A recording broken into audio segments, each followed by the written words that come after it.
Alors les actions de ma mandature. Il y aura nécessairement pour les cabinets à prendre en compte les outils qu'actuellement le Conseil supérieur porte et que nous allons mettre sur leur site. Ils vont devenir les centres relais et devenir des étapes obligées. Et dans un maillage nécessaire pour un territoire géographique, on a 19 000 experts comptables et il y a 2 millions d'entreprises. Il faut que chaque cabinet soit le centre relais du Conseil supérieur et qui présente la politique et surtout les missions. Deuxième grand axe en tant que tel, c'est de parler des ETI. On n'en parle pas assez non plus.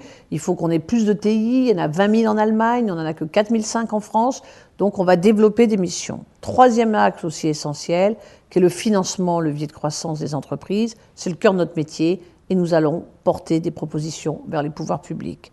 Quatrième axe, tout aussi important, c'est la parité facteur de performance. C'est vrai qu'on a des réponses, on les fait, on a créé une association et on va poursuivre dans ce sens-là. Cinquième axe, c'est l'international.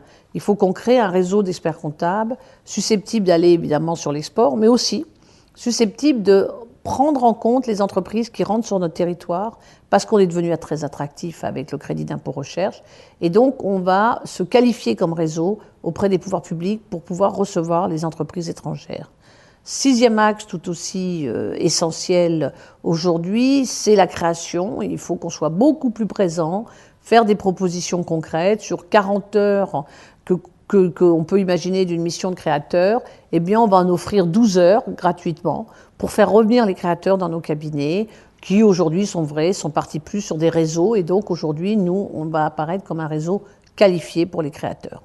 Septième axe aussi essentiel, c'est la transmission. C'est vrai qu'aujourd'hui, on travaille beaucoup avec la PCE et on va favoriser une bourse de transmission. Huitième axe, c'est avec les centres de gestion, les OGA, où on va ouvrir une union pour la profession comptable et les OGA. On va l'appeler l'UNPC-OGA